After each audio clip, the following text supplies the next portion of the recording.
Bonjour à tous et bienvenue sur le premier tuto de Libre et Gratuit. Aujourd'hui, nous allons apprendre à utiliser VirtualBox. VirtualBox, vous le trouverez dans la section Logitech. Ensuite, soit vous naviguez dans le menu ici, donc nous allons le faire ici, dans Programmeur, puis VirtualBox. N'oubliez pas, cliquez simplement sur l'image pour télécharger et installer le logiciel. Vous serez toujours redirigé vers le créateur du logiciel. Ici, je ne vais pas le télécharger, je le possède déjà. Nous allons donc le lancer. Comme vous voyez, VirtualBox est un logiciel que j'emploie très couramment. Entre autres, lors de la création du site, je devais tester chacun des systèmes d'exploitation et m'assurer que ça fonctionnait convenablement. Trêve de bavardage, c'est bien une chose que je ne supporte pas dans une vidéo sur YouTube, c'est du blabla inutile. Je vais donc vous montrer comment installer un système d'exploitation. Dans ce cas-ci, je vais installer pour vous de nouveau un Linux, même si je le possède déjà. Let's go, on est parti. Après avoir installé le logiciel et son add-ons, nous nous retrouvons donc ici. Vous inquiétez pas, une vidéo va suivre pour l'installation unique de VirtualBox. Let's go. Nouvelle machine. Dans ce cas-ci, nous allons installer Linux Mint. Alors, si on met Mint tout seul, ça ne va pas. Mais si on met Linux Mint, ça lui plaît déjà mieux. Vous avez vu qu'il a déjà choisi à l'avance le type de Linux qu'il s'agit. En effet, Linux Mint dépend, a été créé comme Debian et donc comme Ubuntu.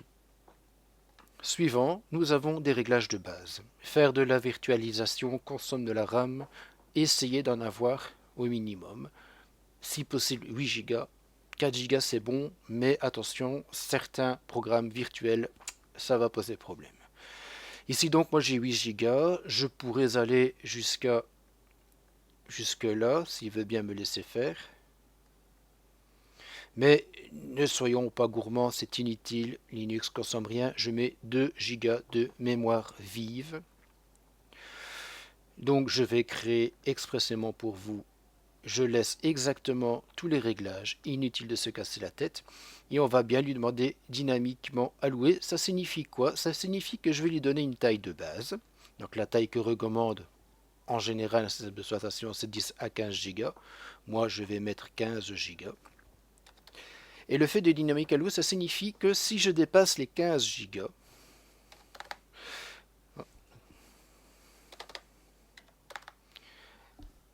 décidément il m'ennuiera jusqu'au bout. Voilà, on va faire approximativement, ne cherchez pas à faire les choses. Hop. Alloué dynamiquement, donc comme je disais, ça signifie quoi? Ça signifie que si la taille doit grandir, ben, elle s'agrandira tout seul, vous n'allez pas avoir besoin de le faire. Donc par exemple, vous ajoutez plein de vidéos, ça dépasse 15 Go, eh bien la taille va s'adapter. Alors, avant de démarrer la machine virtuelle qui se trouve ici, nous allons d'abord faire quelques petites configurations de base. Donc, si vous voulez changer le nom, allez-y. Nous allons dans l'avancée, choisissez là où vous voulez. Moi, je le mets dans le D. Pourquoi? Parce que mon C, c'est mon SSD. Et les SSD, il faut éviter de trop les faire travailler. Vous pouvez y mettre la description, chiffrement. On s'en fout. C'est pas ça qui nous intéresse. C'est par exemple le système. Le système, on retrouve donc le fameux réglage des RAM. Moi, je demande que seul, pour le moment, que la disquette ne soit pas mise. Ça sert à rien. Mais l'optique doit rester pour le moment, c'est le CD. Nous ne chipotons pas au reste. Alors la mémoire vidéo, ça c'est un défaut dans VirtualBox, c'est 16 mégas. Nous avons largement dépassé cette technologie. Nous pouvons pousser jusqu'au bout.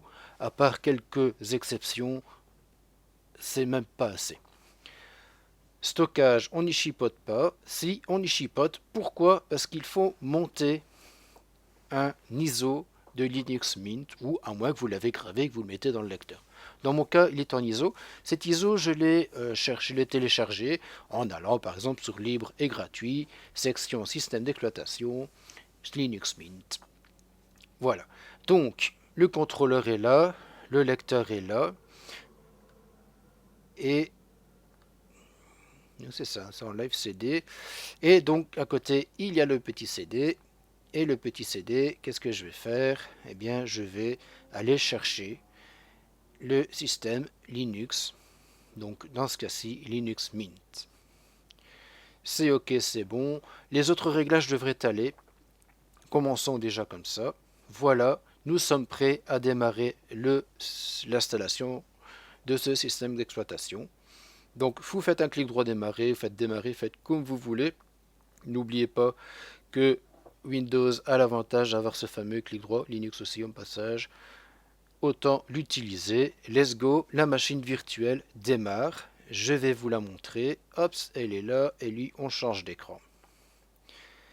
Voilà, on est parti, comme sur une vraie machine, à booter sur le nouveau système d'exploitation. Vous voyez que, bah oui, ça fonctionne, ça va consenser. On laisse le temps à la machine de travailler.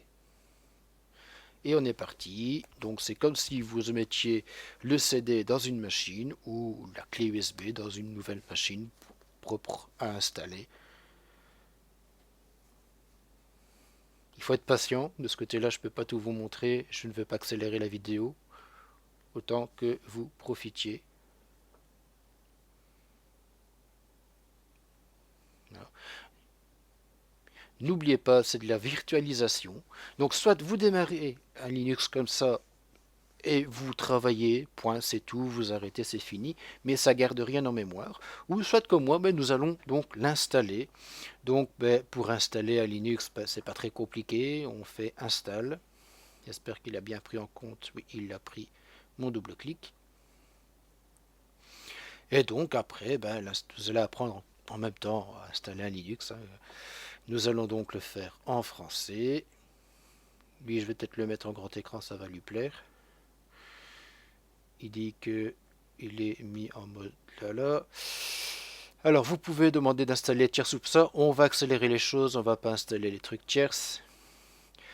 Dans notre cas présent, c'est un disque dur comme vierge, c'est-à-dire qu'il n'y a rien dedans. Donc, on va lui demander d'effacer le disque et d'installer donc le fameux Linux Mint. On le contredit pas. Et hop, il est parti. Pendant l'installation, vous n'avez plus qu'à répondre aux questions. Donc moi, ici, je suis à tourner en Eno, à Belgique, pour ceux qui me suivent en dehors de la Belgique. Donc, je vais répondre en conséquence. Donc, nous sommes à Bruxelles. Pardon, nous sommes sur le réseau de Bruxelles. J'ai un clavier ici. Français, France, oui. Pourquoi? Parce que ben, tourner est frontalier. Et j'achète pas mal de choses en France, puisque la Belgique est très chère. La France n'est pas mieux, mais il y a quand même plus d'avantages. Voilà, alors après, il faut mettre votre nom. Ben, si vous ne le savez pas encore, je m'appelle Durieux. Olivier. La machine, on va laisser son nom. Le nom d'utilisateur, ben, si vous ne le savez pas encore, mon pseudo c'est Ioli, I pour Internet et Oli pour Olivier. I, Internet, veut dire, qu'est-ce qu'il me raconte? Un email, c'est un mail par Internet. Un e-book, c'est un livre électronique. En fait, le E, c'est électronique. Électronique, Internet, c'est la même chose. Alors, qu'est-ce qu'il nous dit le petit coco? Ne peut contenir de lettres majuscules, de chiffres de tirés, blablabla. Bon, ben, je vais m'appeler Ioli sans mettre de majuscules. Choisissez un mot de passe. Ici, au pif, on va faire AZERTY. Et on recommence. La tabulation permet de passer toujours d'une case à l'autre. Hein. Je vais ouvrir automatiquement parce que vous allez savoir que ben, Linux réclame toujours des mots de passe. C'est ennuyant, mais c'est une sécurité. Naturellement, le mot de passe est trop faible, on s'en fout. On est sur une machine virtuelle. Continuer.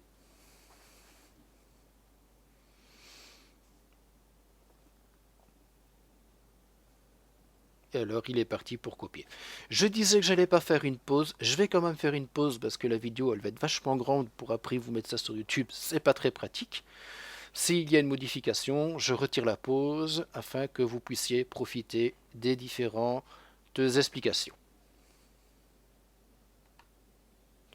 Vous remarquerez que lors d'une installation de Linux, vous avez une petite diaporama qui vous explique exactement ce qu'il fait. J'ai retiré la pause exprès pour vous montrer, parce que je m'en suis rendu compte que je devais vous en expliquer.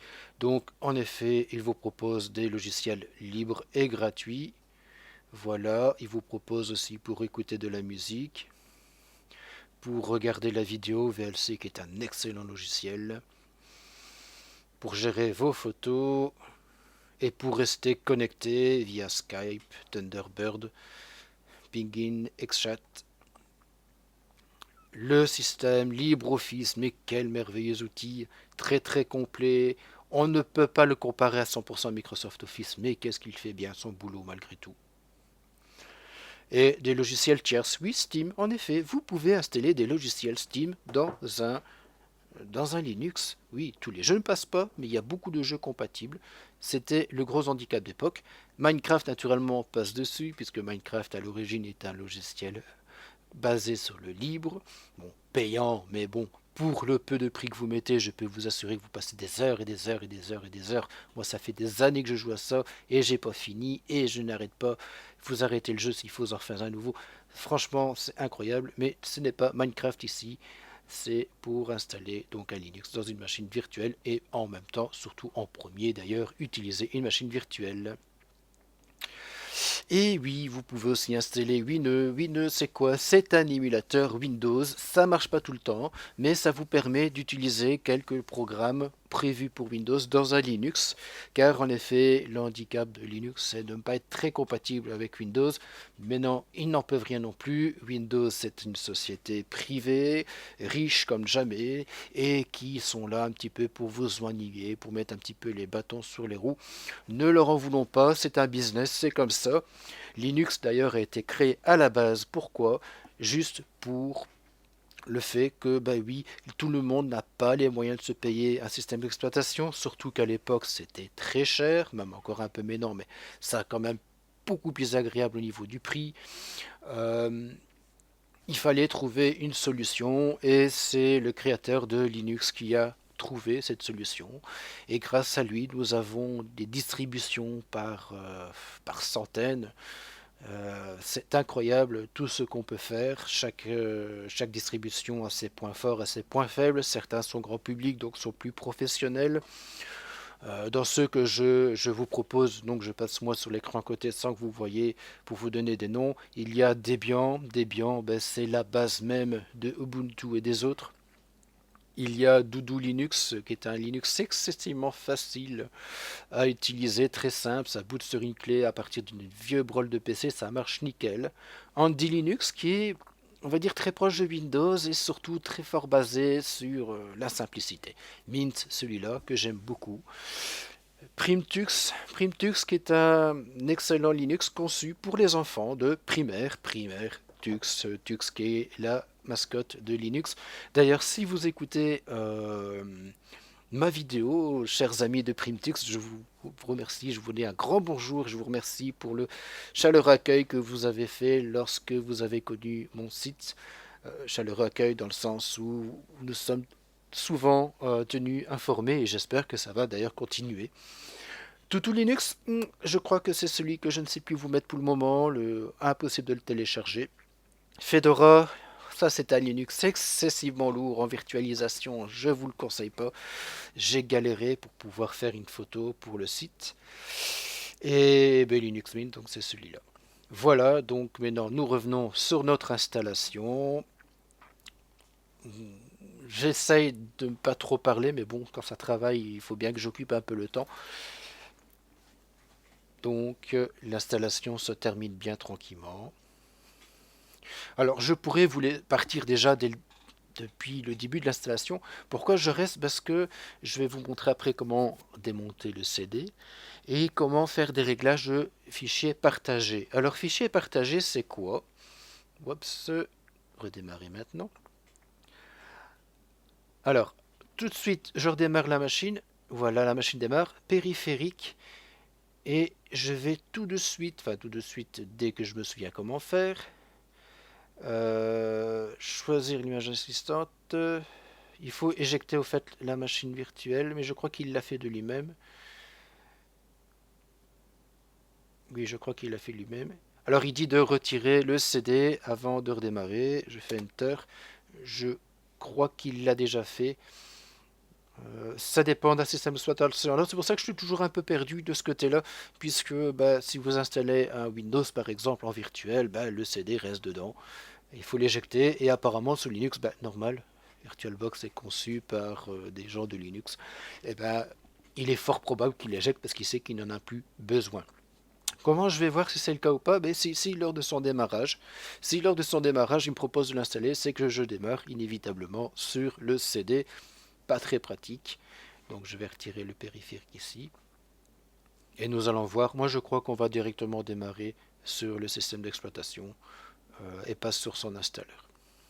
Alors, pourquoi est-ce que beaucoup de Linux démarrent directement sans installation? C'est un petit peu pour une question de test, hein. On peut pouvoir le tester sans pour autant être obligé d'abîmer le disque dur qui est dedans. Parfois tout simplement parce qu'on a absolument besoin d'aller sur Internet, on n'est pas chez soi et on n'aime pas chipoter à nos affaires. Donc oui, c'est quand même mieux de pouvoir démarrer un Linux comme ça sur une clé vite fait. D'ailleurs, quand vous créez une clé Linux, vous pouvez demander qu'un espace soit toujours présent pour pouvoir garder des documents et tout ça que vous utilisez. Nous voici donc en mode Linux Mint 13.8.3 Sylvia, Cinnamon étant le bureau. Le bureau c'est quoi? C'est l'affichage, le titre d'affichage. Lorsque vous allez sur la fiche Ubuntu de Linux, vous remarquerez que j'ai fait une photo des différents types de bureaux. Chaque bureau a ses spécificités, certains ne consomment rien du tout et d'autres sont un petit peu plus consommateurs au profit de l'affichage. Alors pourquoi j'aime bien Linux Mint? Eh bien pour les gens qui ont beaucoup de mal, le Linux Mint au fait c'est celui qui est le plus proche en visuel de Windows. Pourquoi? Parce qu'il a un poste de travail, il a un dossier personnel et il a un menu qui s'apparente très fort à un menu de Windows 10. Ce programme n'est pas compliqué à prendre en main, donc n'ayez pas peur de tester. C'est certain, si vous êtes habitué à Windows, vous ne savez presque plus rien mettre dans la machine au niveau des programmes Windows même, mais il y a des équivalents gratuits qui valent qui valent beaucoup. Voilà, je vous ai donc montré comment faire. Donc au niveau de la machine, j'ai pas besoin de vous montrer comment éjecter un CD puisqu'il l'a fait, mais on va quand même faire un dernier petit truc. Vous avez aussi ici, donc vous voyez la section USB. Apparemment j'ai laissé une clé dessus, oui, voilà. Quand vous êtes dans une machine virtuelle, vous n'avez pas accès à vos clés USB par défaut. Pourquoi? Parce que la clé USB est utilisée par le programme hôte, donc par votre PC lui-même. Pour que votre PC virtuel ait un accès, il faut lui donner l'accord. Donc, dans ce cas-ci, la Kingston, si je fais dessus, il la monte dans le Windows, dans le Linux ici. Hop, ça démarre et vous voici donc dans la clé en question. Ici, c'est une clé que j'ai conçue qui s'appelle YuliKey. Et voilà, vous avez donc un accès directement au fichier et c'est ce qui vous permet de pouvoir transiter d'un côté à l'autre vos données. Vous pouvez créer quelque chose dans Linux et le copier dans la clé. Après, quand vous avez fini avec la clé, exactement de la même manière, vous allez décocher. La clé disparaît là, réapparaît dans le Windows. Ni vu ni connu, vous avez transféré. C'est une première manière. La deuxième manière, qui n'est pas plus compliquée, c'est de faire ce qu'on appelle un dossier partagé. Alors pour créer un dossier partagé, comment fait-on? Eh bien, je vais vous diminuer la fenêtre. Prenons le cas ici, donc j'ai un dossier Linux, les dynamiques que vous entendez, vous inquiétez pas, c'est normal. Et je veux par exemple accéder à ce dossier. Hop, on se remet en tout grand. Donc comment je vais faire? Dans les périphériques dossier partagé, je vais régler un dossier partagé. Soit il est temporaire, ça veut dire qu'au prochain démarrage il n'existera plus, soit il est permanent. On va faire un permanent. Je clique sur dossier et donc je vais aller dans le chemin en question. Je ne sais plus exactement où est-ce qu'il est, mais je crois l'avoir mis de côté ici le chemin. Oh oui, pensez bien que j'ai énormément de choses. Donc, Data ISO Linux. Donc, le PC Data ISO Linux. Sélectionné. Lecture seule si vous ne voulez pas modifier des choses dans le dossier. Montage automatique et configuration permanente si vous voulez qu'à chaque fois que vous démarrez la machine virtuelle, vous ayez un accès dessus. Vous faites OK. Voilà, c'est bon, il est dedans. Et après, dans le cas de Linux, il me semblait qu'il montait par défaut, mais non. Il faut aller dans, tout simplement, le réseau. Oui, le réseau. Pourquoi le réseau? Parce que votre machine virtuelle, en fait, pour qu'elle soit reconnue dans Windows, il faut qu'il fasse croire qu'il est un ordinateur dans le même réseau Internet de la maison. Donc, il va créer une fausse passerelle. Il va tromper le Linux et le Windows en même temps. Donc, si on va dans réseau Windows, qui naturellement, il va juste m'ennuyer pour dire que ça ne marche pas. Voilà, vous voyez, c'est du live, donc naturellement, je ne vois pas très bien comment je dois faire. J'ai l'air un peu con, mais c'est comme ça. Euh, mais je ne sais plus. Voilà. Je sais que mon périphérique dossier partagé existe pourtant. Il est bien là. Montage automatique, plein. Donc moi, mon réglage est bon. Sachez aussi que dans une machine virtuelle, tout ne marche pas merveilleusement bien. Vous en avez la preuve ici. Il faudra chercher, il faudra vous gratter la tête. C'est un programme qui est gratuit, c'est un programme qui est génial, mais qui a aussi ses défauts, défauts qui sont très couramment corrigés avec le temps. Moi ici, je voyage un peu partout, je me demande s'il n'y aurait pas mis, par exemple, dans un dossier téléchargement, ce qui n'est pas le cas. Voilà, il faudra chercher, je suis désolé, j'ai l'air un peu bête, mais c'est comme ça. Logiquement, dans Windows, c'est dans un réseau, et après, il détecte le réseau Windows. Il n'est pas impossible que mon antivirus bloque l'accès également. Je vais aller regarder dans les bas ici. Voilà, il me dit rien. Bon, je vous laisse chercher comment faire. À vous aussi de faire des petites vidéos tuto. Voilà, donc j'arrête pour aujourd'hui. Je crois qu'il va déjà avoir pas mal de temps. Je vais éteindre donc la machine. Oui, vous éteignez une machine comme exactement une vraie machine. Vous n'êtes pas obligé d'aller cliquer là-bas tout en haut. Vous allez dans le menu. Dans ce cas-ci, l'arrêt est ici. Arrêter, éteindre la machine. Avant de vous quitter, je vais vous montrer également comment exporter la machine, parce que vous pouvez faire un réglage d'une machine sur le PC de la maison et aller au PC de travail et profiter de ce réglage. Alors, dans Oracle VirtualBox, voilà, je vous le montre. Il est possible d'exporter une machine. C'est tout simple. Vous allez dans Fichier, Exporter. Vous choisissez le concerné, le Linux Mint. Ah, ça va, l'autre j'ai appelé Mint, donc j'ai plus facile à repérer. Suivant, il vous dit où il va mettre le fichier. À vous de choisir par exemple pouf dans une clé USB. Lui donner un nom, Mint. Et de choisir le format. J'aime bien choisir le 2.0. Je considère que si le format 2.0 existe, c'est que il est bon. Et tout ce que ça va faire, c'est suivant. Vous pouvez le personnaliser en mettant votre nom, l'URL. Par exemple, moi, je crée un logiciel, je mettrai libre et gratuit, IOLI. Et vous faites exporter. Moi, je ne vais pas le faire, je l'ai déjà fait. Voilà. Pour ma part, je vais maintenant le supprimer puisque je n'en ai pas besoin. Il a été fait donc pour les besoins. Donc, je vais tout supprimer, y compris les fichiers. Voilà, j'espère que cette vidéo vous a servi. J'espère ne pas avoir été trop lourd, que tout ça va très bien. Ah, VirtualBox me donne un message. Bon, il donne une erreur, c'est pas grave ça. Voilà. Hop.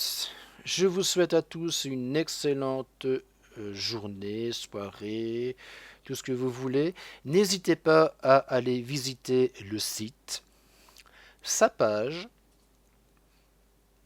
N'oubliez pas de mettre un j'aime et n'oubliez pas d'aller dans le groupe Facebook de Libre et Gratuit. Voilà, vous connaissez donc notre adresse, j'en ai plein d'autres. Je vous souhaite à tous bonne journée.